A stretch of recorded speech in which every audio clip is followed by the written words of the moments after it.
Mark chapter 15. Very early in the morning, the leading priests, the elders, and the teachers of religious law, the entire high council, met to discuss their next step. They bound Jesus, led him away, and took him to Pilate, the Roman governor. Pilate asked Jesus, "Are you the king of the Jews?" Jesus replied, "You have said it."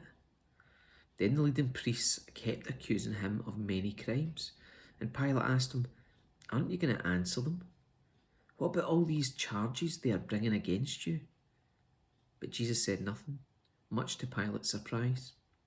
Now, it was the governor's custom each year during the Passover celebration to release one prisoner, anyone the people requested. One of the prisoners at that time was Barabbas, a revolutionary who had committed murder in an uprising. The crowd went to Pilate and asked him to release a prisoner as usual. "Would you like me to release to you this king of the Jews?" Pilate asked, for he realised by now that the leading priests had arrested Jesus out of envy. But at this point, the leading priest stirred up the crowd to demand the release of Barabbas instead of Jesus. Pilate asked them, "Then what should I do with this man you call the king of the Jews?" They shouted back, "Crucify him." "Why?" Pilate demanded. "What crime has he committed?" But the mob roared even louder, "Crucify him!" So to pacify the crowd, Pilate released Barabbas to them. He ordered Jesus flogged with a lead-tipped whip, then turned him over to the Roman soldiers to be crucified. The soldiers took Jesus into the courtyard of the governor's headquarters, called the Praetorium, and called out the entire regiment. They dressed him in a purple robe, and they wove thorn branches into a crown and put it on his head. Then they saluted him and taunted, "Hail, King of the Jews!" And they struck him on the head with a reed stick, spit on him, and dropped to their knees in mock worship.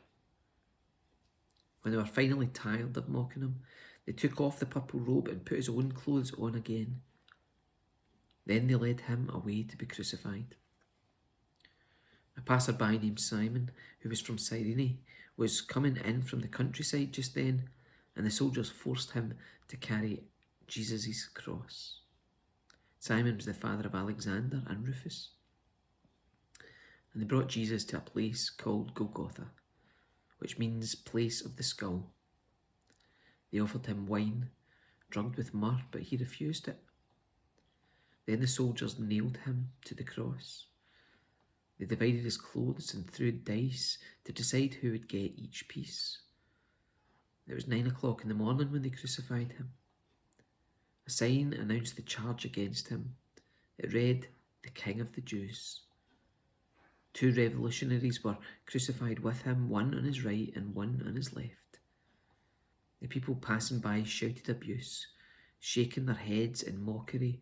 "Ha! Look at you now," they yelled at him. "You said you were going to destroy the temple and rebuild it in 3 days. Well then, save yourself and come down from the cross." The leading priests and teachers of religious law also mocked Jesus. "He saved others," they scoffed, "but he can't save himself.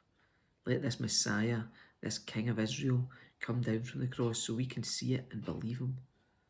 Even the men who were crucified with Jesus ridiculed him. At noon, darkness fell across the whole land until 3 o'clock. Then at 3 o'clock, Jesus called out with a loud voice, "Eloi, Eloi, lama sabachthani," which means, my God, why have you abandoned me?" Some of the bystanders misunderstood and thought he was calling for the prophet Elijah.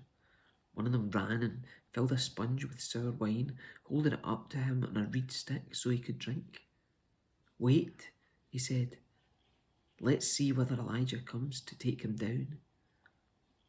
Then Jesus uttered another loud cry and breathed his last, and the curtain in the sanctuary of the temple was torn in two from top to bottom. When the Roman officer who stood facing him saw how he had died, he exclaimed, "This man truly was the Son of God."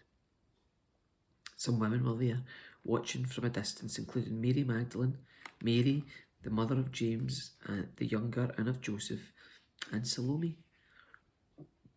They'd been followers of Jesus and had cared for him when he was in Galilee. Many other women who had come with him to Jerusalem were also there. This all happened on Friday, the day of preparation, the day before the Sabbath. As evening approached, Joseph of Arimathea took a risk and went to Pilate and asked for Jesus' body. Joseph was an honoured member of the High Council, and he was waiting for the kingdom of God to come. Pilate couldn't believe that Jesus was already dead, so he called for the Roman officer and asked if he had died yet. The officer confirmed that Jesus was dead, so Pilate told Joseph he could have the body. Joseph brought a long sheet of linen cloth. Then he took Jesus' body down from the cross, wrapped it in the cloth, and laid it in a tomb that had been carved out of the rock. Then he rolled a stone in front of the entrance. Mary Magdalene and Mary, the mother of Joseph, saw where Jesus' body was laid.